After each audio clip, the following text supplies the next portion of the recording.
বন্ধুরা, সারা বিশ্ব থেকে এই জায়গায় অনেক পর্যটকরা ঘুরতে আসে। এই বিখ্যাত জায়গাটি হলো the great wall of China. এই ওয়ালটি মানুষের দ্বারাই তৈরি করা সবথেকে বড় স্ট্রাকচার বলে মনে করা হয়। এই ওয়ালটি এতটাই বড় যে পুরোটা কোনো প্লেন বা ড্রোন দিয়ে দেখা সম্ভব নয়। এটি একমাত্র দেখা যায় স্যাটেলাইটের মাধ্যমে। 1984 সালে 3 বন্ধু মিলে এই পুরো ওয়ালটি পার করেছিলেন 17 মাসে। এই ওয়ালটি উঁচু নিচু জায়গা, কখনো আবার জঙ্গলের মধ্য দিয়েও প্রভাবিত হয়েছে। এই প্রাচীরের গড় উচ্চতা প্রায় 20 ফুট আর সর্বোচ্চ উচ্চতা 46 ফুট। তাহলে একবার ভাবুন, এই প্রাচীর হেঁটে যদি 17 মাস সময় লাগে, তাহলে বানাতে কত সময় লাগতে পারে? তাহলে প্রশ্নটা হলো, সেই সময় এত বড় প্রাচীর বানানোর কী দরকার ছিল, আর কারাই বা বানিয়েছিল? এত বছর হওয়ার পরেও এই প্রাচীরটি সম্পর্কে অনেক তথ্য অজানা রয়ে গেছে। কিন্তু দিনের পর দিন টেকনোলজি যত উন্নত হয়েছে, এই রহস্যঘেরা প্রাচীরটির সম্পর্কে অনেক তথ্য জানতে পারা গেছে। বেজিং থেকে 100 কিলোমিটার দূরে জিংসেং লিং পাহাড়ে এই প্রাচীরটি অবস্থিত, যা এত বছর পরেও একদম নতুন অবস্থায় রয়েছে।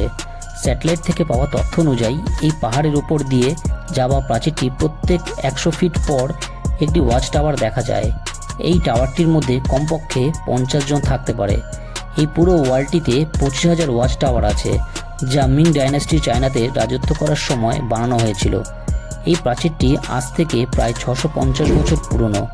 বিশেষজ্ঞরা এই প্রাচীরটিতে বড় বড় কিছু ছিদ্র দেখতে পেয়েছে। বিশেষজ্ঞের মতে এই ছিদ্রগুলো করা হয়েছিল যখন কোনো শত্রু আক্রমণ করত, এই ছিদ্রের মাধ্যমে ফায়ারবল চালানো করে শত্রুকে আক্রমণকে রুখে দিত। তখনকার সময় এই ফায়ারবলটি শুধুমাত্র একটি বল ছিল না, এটি পুরো একটি মিলিটারি সিস্টেম বলে মনে করা হতো। কিন্তু ভাবার বিষয় হলো, কারা ছিল শত্রুপক্ষ, যাদের নিয়ে এই মিং আর্মিদের এত মাথা ব্যথা ছিল? স্যাটেলাইট তথ্যের মাধ্যমে জানা গেছে যে এই ওয়ালটি নর্থে ঘন জঙ্গলে সেই সময়ের মঙ্গলরা থাকতেন। এই মঙ্গলরা চায়নাতে এসে লুটপাট থেকে শুরু করে ঘরবাড়ি জ্বালিয়ে দিত। এই মঙ্গলদের অত্যাচারে চায়নার লোকজন খুব চিন্তায় পড়ে গেছিল, আর এই জন্যই মিং এই প্রাচীরটি তৈরি করেছিল মঙ্গলদের হাত থেকে রক্ষা করার জন্য, যাতে মঙ্গলরা চায়নাতে প্রবেশ করতে না পারে। এই প্রাচীরটির অবস্থান পাহাড়ের এমন জায়গা পর্যন্ত রয়েছে যা একজন মানুষের পক্ষে যাওয়া প্রায় অসম্ভব।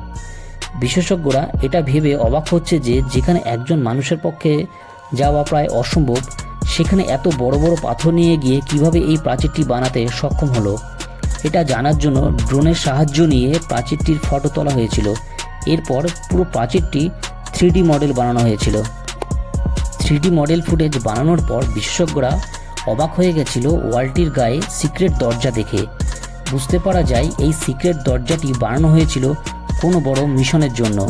কিন্তু বিশেষজ্ঞরা কিছুতেই বুঝতে পারছিলেন না, এই দরজাটা যদি মঙ্গলদের থেকে বাঁচার জন্য বানানো হয়, তাহলে এরকম বা কেন বানানো হলো, যেটা পাহাড়ের মধ্যে পুরো লুকানো ছিল। ওয়ালটিতে এরকম প্রায় 50টির মতো গোপন দরজা দেখতে পাওয়া গেছে। বিশেষজ্ঞরা মনে করেন মিংয়ের সেনাবাহিনী লোক মঙ্গলের বেশে তারা মঙ্গল সেনাবাহিনীর সাথে মিশে যেত গুপ্তচর হিসাবে, যাতে মঙ্গলরা কখন কি করতে চায় সেই তথ্য মিংয়ের সেনাবাহিনীর কাছে খুব সহজে পৌঁছে যেতে পারে। কিন্তু এই প্রাচীরটিতে গোপন দরজা ছাড়াও বেশ কয়েকটি গোপন টানেল ছিল, যেটা বিশেষজ্ঞদের চিন্তার কারণ হয়ে দাঁড়ায়। ড্রোনের ফুটেজে দেখা গেছে এই গোপন টানেলটি হলো আরেকটি গোপন দরজা, যেটা দেখে মনে হয়েছিল এই দরজাটির সামনের অংশ কেউ জোরপূর্বক ভেঙেছিল। পরে যখন আরও ভালোভাবে দেখা হলো, বুঝতে পারা গেল যে এটিকে ভেতর থেকে ভাঙা হয়েছে। কিন্তু প্রশ্নটা হলো, কেন? যখন একটি গোপন দরজা ছিল, তা সত্ত্বেও এটিকে কেন ভাঙা হলো বা তৈরি করা হলো? বিশেষজ্ঞরা জানতে পারলো, যদি কখনো মঙ্গলরা আক্রমণ করে, তাহলে এই টার্নিং দরজাটি দিয়ে বেরিয়ে মঙ্গলদের পিছন দিক থেকে আক্রমণ করতে পারবে। এটি ছিল একটি টানেল যেটা ড্রোনের মাধ্যমে ধরা পড়েছে। এরকম অনেক টানেল আছে এই ওয়ালটির মধ্যে। এখন প্রশ্ন হলো, এই ওয়ালটি কতদূর পর্যন্ত বিস্তৃত রয়েছে? আর এই ওয়ালটির মধ্যে যখন ডিফেন্স সিস্টেম রয়েছে, তাহলে এটির হেডকোয়ার্টার কোথায় রয়েছে?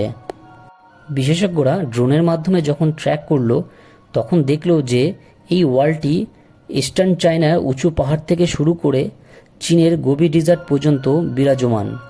এই ওয়ালটি 650 বছর আগে বানানো হয়েছিল।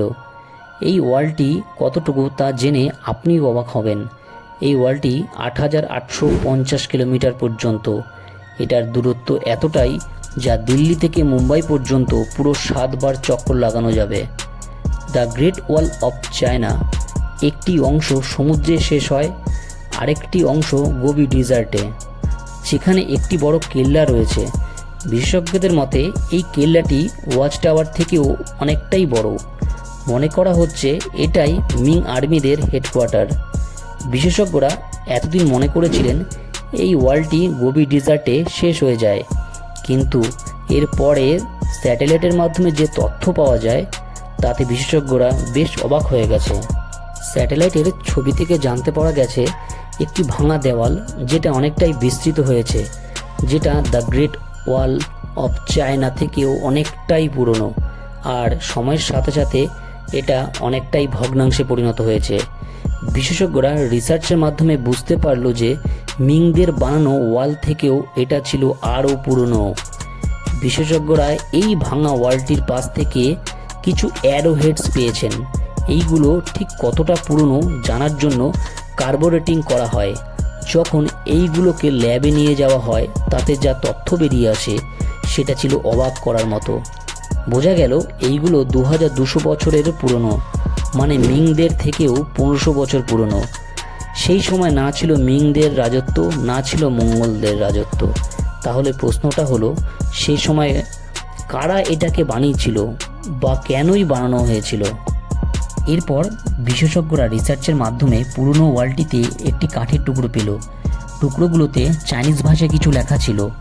অবাক করার বিষয় হলো এই কাঠের টুকরোগুলো 2000 বছরের পুরনো ছিল। যখন চাইনিজ এক্সপার্টকে পড়ানো হয়েছিল এই লেখাটি, জানা গেল এটি ছিল মিলিটারি কমান্ডের। এটাতে লেখা ছিল যখন হান্সরা হামলার জন্য আসবে তখন ওয়াচ টাওয়ারে পতাকা ওড়ানো হবে, আর যদি রাত্রে হামলা করে তাহলে ওয়াচ টাওয়ারের উপর আগুন লাগানো হবে। হান্স 2200 বছর আগে এই এলাকাগুলোতে হামলা করত, আর এরা ছিল মঙ্গলের থেকেও খুব ভয়ঙ্কর। এই কাঠের টুকরোগুলোতে আরও লেখা ছিল যে শত্রুরা কিভাবে আক্রমণ করতে পারে। রিসার্চের মাধ্যমে জানা যায় এই ওয়াচ টাওয়ারগুলো 2000 বছরেরও পুরনো ছিল। অবাক করার বিষয় হলো এই ওয়ালটি তৈরি করতে 4 লাখ ওয়ার্কার কাজ করেছিল। এটা মনে করা হয়েছিল যে যাদের দিয়ে এই ওয়ালটি তৈরি করা হয়েছিল তাদের জোরপূর্বক কাজ করানো হতো। কেউ কেউ এটাও মনে করেন যে কাজ করতে গিয়ে কেউ যদি মারা যেত তাহলে তাদের মৃতদেহ এই ওয়ালের ভেতরেই কবর দেওয়া হতো। কেমন লাগলো আজকের ভিডিওটি? এরকম আরও ভিডিও দেখতে আমাদের চ্যানেলটিকে সাবস্ক্রাইব করতে ভুলবেন না, কারণ আপনারা পাশে থাকলে আমাদের এরকম নিত্য নতুন ভিডিও বানানোর ইচ্ছাশক্তি আরও বেড়ে যায়।